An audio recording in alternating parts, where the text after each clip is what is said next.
In just 4 years, Fyodor Dostoevsky had gone from being a literary sensation to a convict in chains, exiled to Siberia. He was only 23 years old when he was celebrated throughout St. Petersburg as Russia's next great writer, while his first work of fiction, Poor Folk, circulated as a manuscript. A painfully quick downfall followed. Rush stories, negative reviews, rejection from the very people who had glorified him. Then, in 1849, his involvement in political circles led to his arrest and exile. He went through 6 months of interrogations in solitary confinement, followed by a mock execution where he thought he would die, only to be spared by the Tsar and instead spent 4 years in a hard labor camp, followed by 5 years in a Siberian army battalion. Imagine for a second having a taste of success, right? A taste of glory and being called your country's next greatest writer. And then in the blink of an eye, you're facing the firing squad, preparing for death. In mid 19th century Russia, writers were suspect. All reading material required pre publication approval from censors. Books were constantly being banned. Nonconformist ideas and free thinking and political consciousness were not welcomed. And if expressed, it was considered illegal. Dostoevsky knew the high stakes of being a writer in Tsarist Russia, but he needed to. He had to write. In a letter to his brother after his mock execution, Dostoevsky wrote, quote, "If it's impossible to write, I will die." End quote. So let's think for a moment on this. How lucky are we to be able to, well, first of all, let's think on both sides, right? I'm here creating this podcast freely. You're here listening to this podcast freely, right? Like, no one's going to stop you from listening to this podcast, and no one will stop me from making it. We're just so lucky to be able to be artists and to consume art freely. And it's crazy because who knows what Dostoevsky would have done in our time. So it's just something to be grateful for.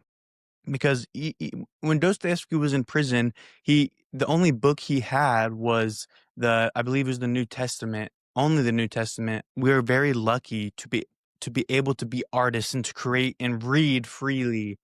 Dostoevsky, while he was in hard labor camp in Siberia, was only had access to his New Testament Bible, and he wasn't able to write freely. Let me read you a quick passage from one of our sources. Dostoevsky did not go on drunken sprees in prison, nor did he gamble or lash out. Dostoevsky declared his existence by writing. While the other convicts were fighting over rags or playing cards, he hoarded scraps of paper. He had somehow gotten a hold of a pen and ink, and he would jot down a few words whenever it was safe. We just have to understand how lucky we are, and we should all be very grateful for this opportunity in today's time. Um, there's a story in one of the sources, which is "The Sinner and the Saint" by Kevin Birmingham, and there's a story that Kevin Birmingham tells that Dostoevsky would mark his pages in his New Testament Bible with his fingernail. He didn't have a pen to underline words, nor was it safe to do so. So he would dent the page with his fingernail. That is crazy. While we're over here underlining and have sticky notes, which we should be so grateful for, and we should utilize. But it's just something to think about and to be grateful for. And so continuing on, thank God Dostoevsky continued to write. Thank God he pursued his passion and his will to survive, because if he didn't, we would not have some of the greatest Russian literature, or better to say, some of the world's greatest literature, like the Brothers Karamazov or The Idiot, or the book that we will be focusing on today that started the greatest phase of Dostoevsky's career after 2 decades of hardship. Crime and Punishment. Before we continue, I'd like to take a quick moment to welcome you to the first episode of this podcast. For a long time, I've been toying around with the idea of creating a podcast where I can talk about my favorite books and share what I've learned from the greatest pieces of literature. And I can't express how excited I am to start this journey. Truly, in the last month, I've spent countless hours reading and researching and preparing for this first episode, I poured so much love and energy into this first episode, and yet it doesn't feel like it's drained me or like it put a tax on my energy. And I think that's a sign I must pursue this. So yeah, I hope you're ready, and I'm very excited to pursue this journey. And I'm excited and to get to know you guys and for you to tag along. At the end of the episode, I'll talk more about how I will think about the podcast, such as when and how much I will be uploading, and how you can support me throughout this journey. With that said, if you're watching this on YouTube, make sure to follow me on your podcast player of choice. And if you're on audio form, make sure to check out the YouTube. And if you enjoy this episode, please share it with a friend. I want to get this to as much people, as much lovers of literature as possible. And finally, my sources for this episode were none other than Crime and Punishment by Fyodor Dostoevsky, and it is the Richard Pivert and Larissa Volokhonsky translation. And secondly is The Sinner and the Saint by Kevin Birmingham. And finally, I didn't read this whole book, but I read chunks of it, which is Dostoevsky, A Writer in His Time by Joseph Frank. I'll leave these linked in the description below. And now back to Crime and Punishment. Okay, so it's mid September 1865. Dostoevsky returned from exile 6 years prior, and Tsar Alexander II has granted him permission to write and publish again. Dostoevsky wants to renew his name in the literary world, but there's a problem. He's broke and in very deep debt. After his brother Mikhail died, excuse me if I'm mispronouncing that, after his brother died, Dostoevsky took all his brother's personal and business debts voluntarily, relieving Mikhail's family. Dostoevsky was determined to preserve Mikhail's good name and repay him for everything he had done for Dostoevsky himself. Dostoevsky wrote in a letter to a friend saying, quote, "It goes without saying that I'm now a servant to them," referring to Mikhail's family. "For the sort of brother that he was, I would give up both my head and my health." End quote. Needless to say, Mikhail left 20,000 rubles in personal and business debts, which I'm not sure exactly how that equates from to the US dollars and to today's money, but I'm sure it is in the hundreds of thousands. Again, look it up. I'm pretty sure. On top of that, Dostoevsky also had his own personal debt in promissory notes. And continuing with Dostoevsky's internal and external pressures on himself, he entered into a contract with a scandalous publisher called Fyodor Dostoevsky to resolve some of his debts.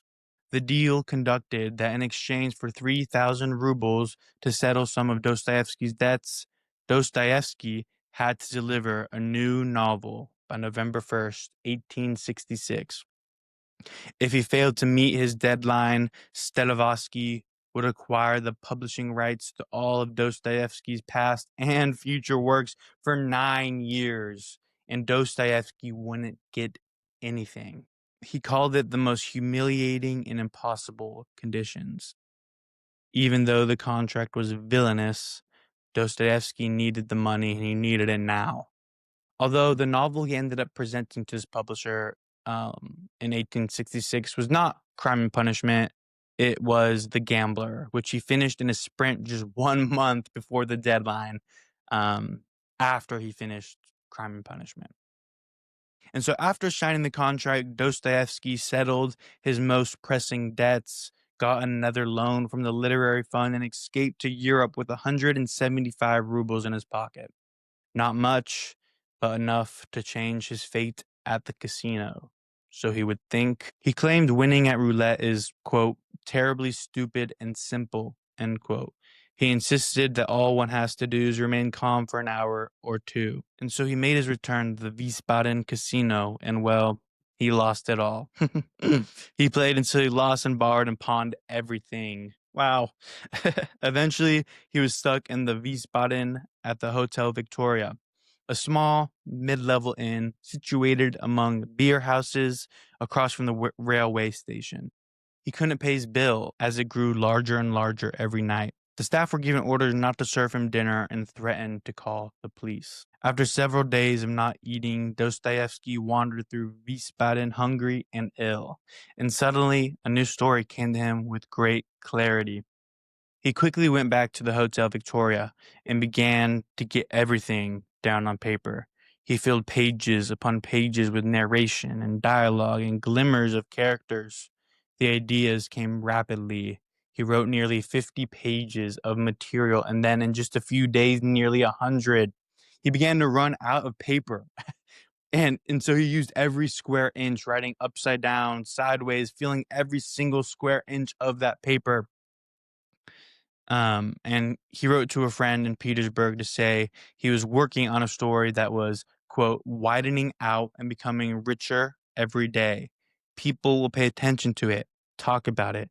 Nothing of this kind has been written among us. I guarantee its originality, yes, and also its power to grip the reader. End quote. Dostoevsky knew he was seizing something powerful from his dire circumstances. He had come to Wiesbaden pretending that winning at roulette would be his salvation. And only when the salvation did not come was when he would realize he could only be saved through writing. The only problem was no one wanted it. Publications like the Reading Library or Notes of the Fatherland or the Contemporary, they all declined.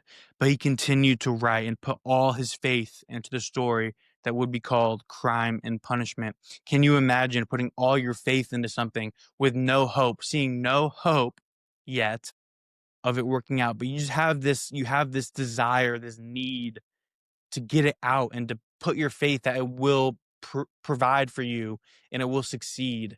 That is another level of faith that most of us will never experience, and it's just so admirable. It's important to understand that the origins of this novel came from a place of suffering. Dostoevsky embedded his suffering all throughout this novel.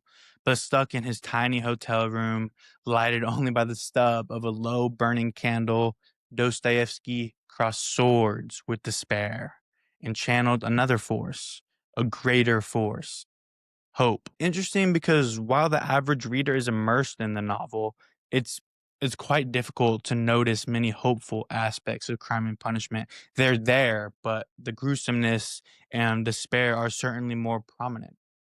But you and I are not trying to be average readers, and it's when we step back to reflect so that we can zoom in more carefully. That is when we begin to see Dostoevsky's masterful and nuanced message. Okay, so now let's dive into the story of Crime and Punishment. So, a basic plot overview for Crime and Punishment is as follows. A young man, former law student living in extreme poverty, is our main character. He's smart, good looking, taller than average, slender and trim. He has dark eyes and blonde hair. His name is Raskolnikov. Raskolnikov is under the impression that there are two types of people in the world. There are ordinary people and there are extraordinary people. Ordinary people are bound to societal judgment and the laws of morality, while extraordinary people can step over the rules of morality and use their freedom from this constraint to achieve great things, even if it means taking thousands of lives. This idea compels Raskolnikov to take it upon himself to get out of his not so good situation of extreme poverty by murdering an evil pawnbroker, Alyona Iovona. He'll take her money, use it to upstart his career. His mother will be happy and secure, and he can save his sister Dunya, who has decided to marry an old rich egoist, so she can help Raskolnikov go back to law school at the expense of sacrificing herself. And at the end of the day, the old pawnbroker offers no utility to anyone, anyways. She's cruel, greedy, and abuses her sister Lizaveta, who she keeps as a servant. The world will have one less evil person and all would be justified. On top of all the good he could do in the world, Raskolnikov also wants to prove to himself that he is an extraordinary man. He wants to see if he has what it takes to step over the threshold and to continue on with his life as Napoleon did after Toulon. This would be Raskolnikov's Toulon. And so he goes on with the murder and kills the old pawnbroker and her sister, who unexpectedly shows up. And he pulls it off. He sneaks away from the dead bodies and the pool of blood surrounding them and is completely unsuspected. But it's after the murder where the real drama begins. Raskolnikov is tormented by guilt and paranoia, terrified that the police inspector Porfy Petrovich might find some evidence against him. He's constantly irritated by his loyal friend Razumikin and lashes out on his loving sister Dunya. Raskolnikov feels cut off from society because of his crime that no one yet suspects him of. The reader is shown in this instance what takes Raskolnikov the whole book to accept, that he is no extraordinary man. While Raskolnikov was planning the murder, he met a man at a bar named Marmeladov, who is the father of Sonia, a young woman who prostitutes herself in sacrifice for providing for her family. Raskolnikov is struck by Sonia's situation. He can't wrap his head around how terrible her life is, but still, somehow, she endures. Raskolnikov thinks her only option is to kill herself and even says to her, quote, "But tell me," finally, he uttered almost in a frenzy, "how such shame and baseness can be combined in you beside other opposite and holy feelings. It would be more just, 1,000 times more just and reasonable, to jump headfirst into the water and end it at once." End quote.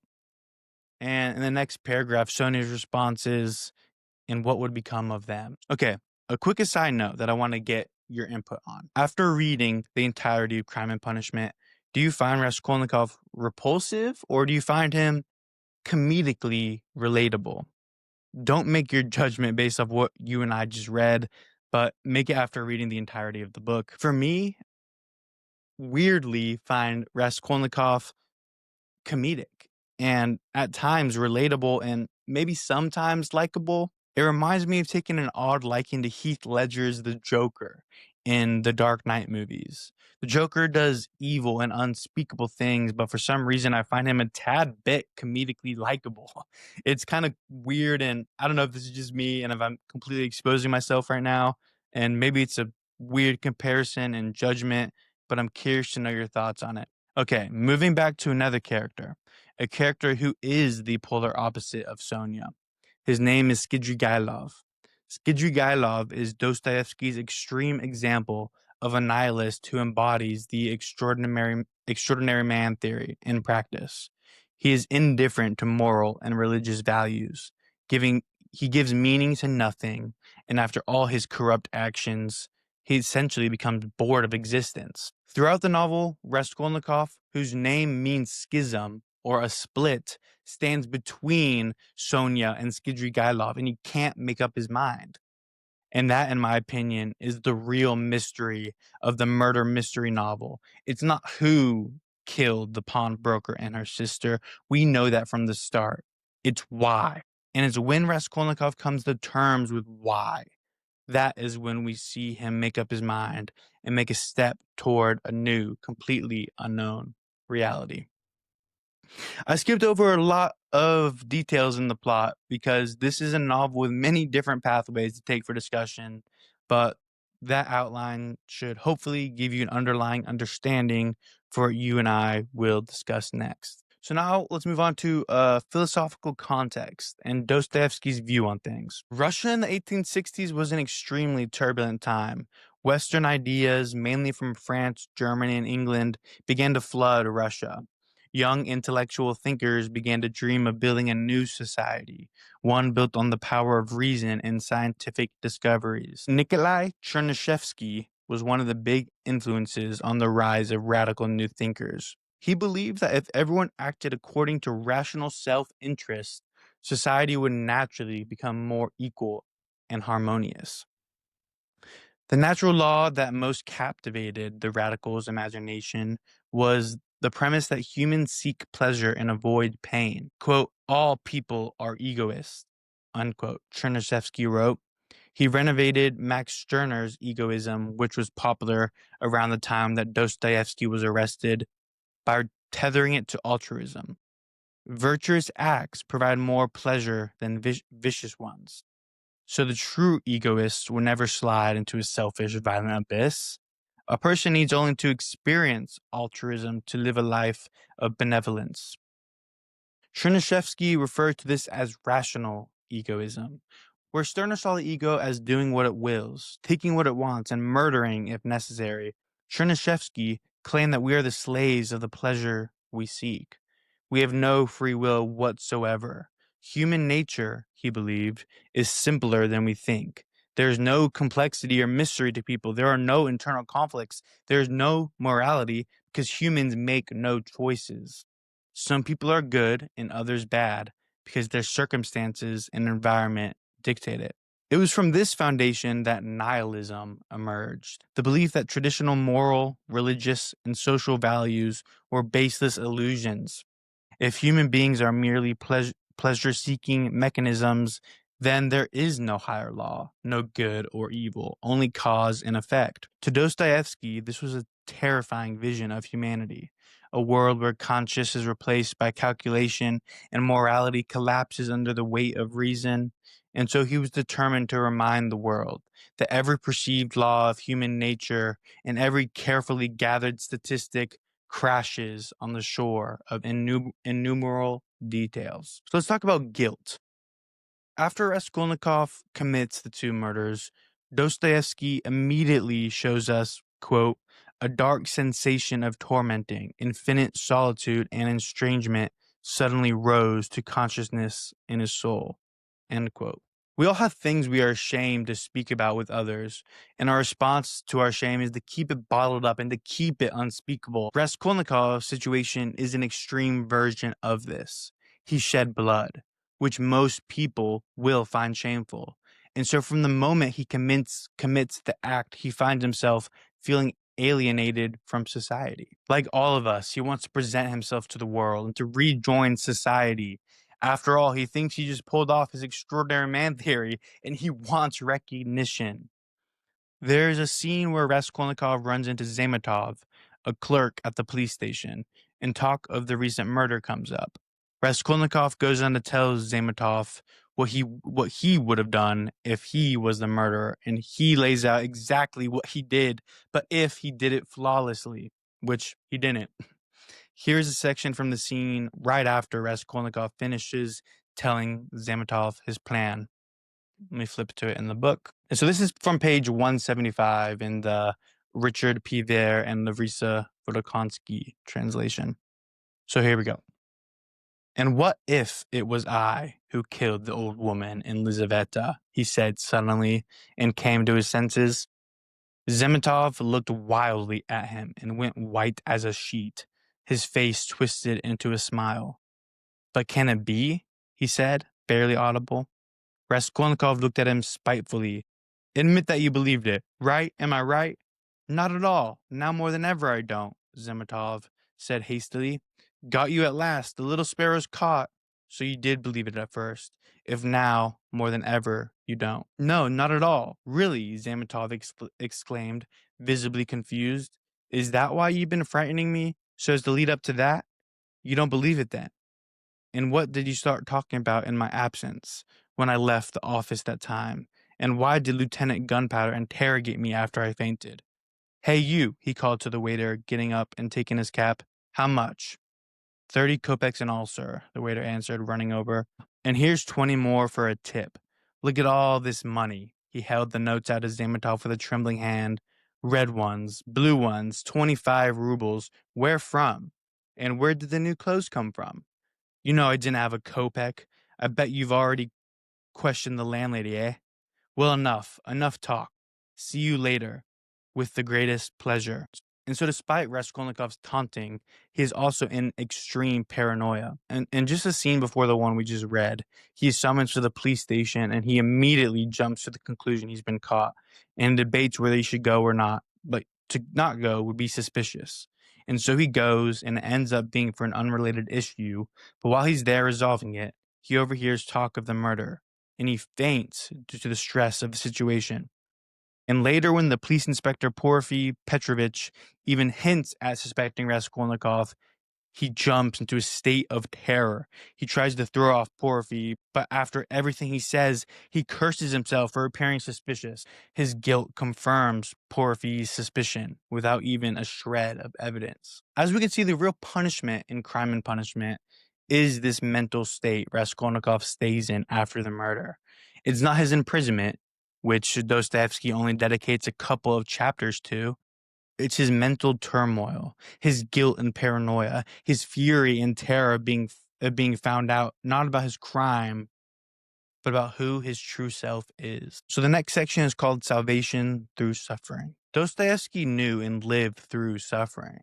And after his time in Siberia, he came to understand that suffering was a strength giving virtue. His time spent in prison had given him more than it had taken away. My favorite parts of Crime and Punishment are when Dostoevsky shows us how certain characters come to terms with living and suffering and how they react to it, whether they endure it or whether they try and shove it away and cower from it. At first, Raskolnikov doesn't know how to react to the suffering he will have to face. At one point, he plans on jumping off a bridge and thinks that this will take care of it all. So the real moral compass of this story is Sonia. And it's no wonder Raskolnikov attracts himself to her. He doesn't understand how Sonia can endure her suffering. She prostitutes herself in order to feed her family even when it isn't her responsibility, but she does it anyways.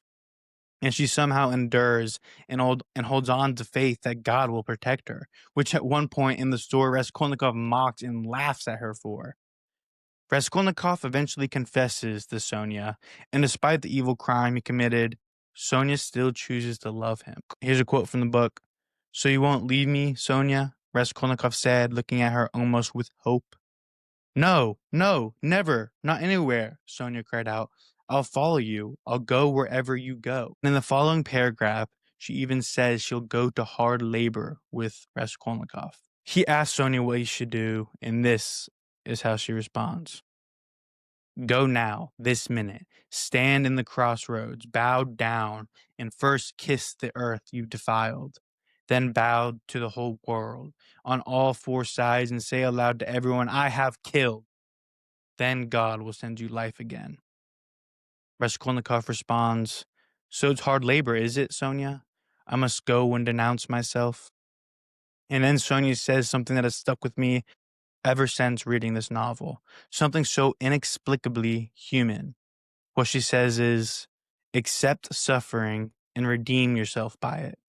That's what you must do." Although Raskolnikov doesn't take her advice right away, eventually he does. After being confronted by Porfy Petrovich, who doesn't have any real evidence, but still knows Raskolnikov is the murderer, Porfy gives Raskolnikov 2 days to think and to get his affairs in orders. And this is when Raskolnikov takes Sonia's advice. And so here's a passage from page 554, which I'm reading straight from the book. He suddenly remembered Sonia's words.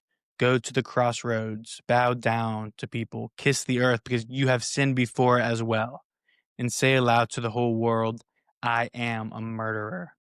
He trembled all over as he remembered it, and so crushed was he by the hopeless anguish and anxiety of this whole time, and especially of the last few hours, he that he simply threw himself into the possibility of this wholesome, new, full sensation. It came to him suddenly in a sort of fit, caught fire in his soul from a single spark, and suddenly, like a flame, engulfed him. Everything softened in him all at once, and the tears flowed.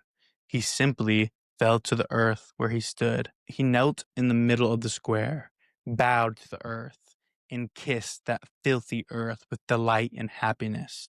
He stood up and then bowed once more. After this scene, Raskolnikov makes his way to the police station, hesitates, but then he sees Sonia has followed him, alluding to the fact that she will follow him anywhere.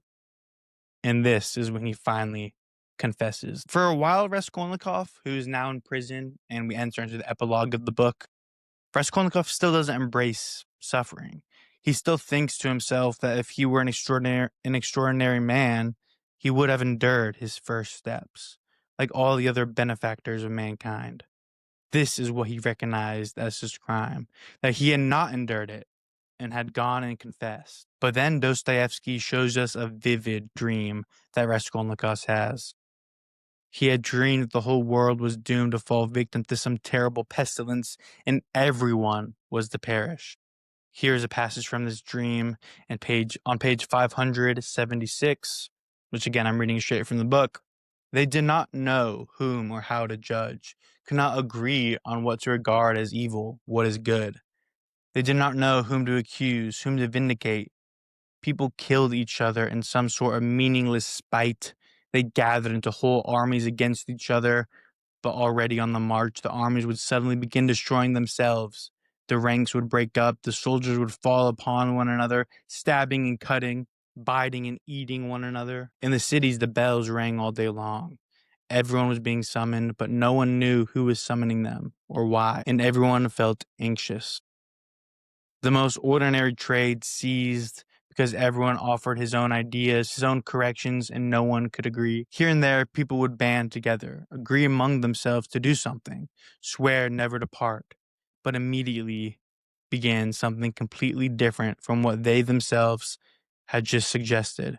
Began accusing one another, fighting, stabbing, fires broke out. Everyone and everything was perishing. The pestilence grew and spread further and further. Only a few people in the world could be saved. They were pure and chosen, destined to begin a new generation of people and a new life, to renew and purify the earth. But no one had seen these people anywhere. No one had heard their words or voices. What that dream sequence is Dostoevsky showing us what the world would look like when it submitted to the ideal of nihilism. It was a world Dostoevsky was terrified of. And after Raskolnikov has this dream, he's out doing his hard labor in Siberia, which Sonia has followed him to. And when his guard has looked away, Raskolnikov sits down on a pile of logs. And suddenly, Sonia sits beside him. They were all alone, and no one saw them. And this is what Dostoevsky shows us on page 578. How it happened, he himself did not know. But suddenly it was as if something lifted him and flung him down at her feet. He wept and embraced her knees. For the first moment she was terribly frightened, and her whole face went numb. She jumped up and looked at him, trembling, but all at once, in that same moment, she understood everything. Infinite happiness lit up in her eyes. She understood, and for her there was no longer any doubt that he loved her infinitely, and that at last the moment had come. And in that moment is where Dostoevsky leaves him and leaves us to interpret the rest. All right. I hope you enjoyed this first episode of this podcast. Again, I'm thrilled to begin this journey with you. And I had so much fun creating and recording this podcast that I can't wait to do more. So, what can you expect for future episodes? So for the time being, I will aim to have an episode out every first of the month. I spent a lot of time preparing, reading, researching, and writing for this first episode, but I hope eventually I can get better and faster at my process so I can get more episodes out more frequently. But for now, this is what I'll commit to, an episode every first of the month. If you enjoyed this episode and want to support the podcast, make sure to share it with a friend and so we can reach more people and spread the word. I appreciate you so very much. And um yeah, just thank you for being here. Make sure to share this with a friend and subscribe on YouTube or follow me on your audio feed. Yeah. And I appreciate you again and I will talk to you guys next month. Have a good one.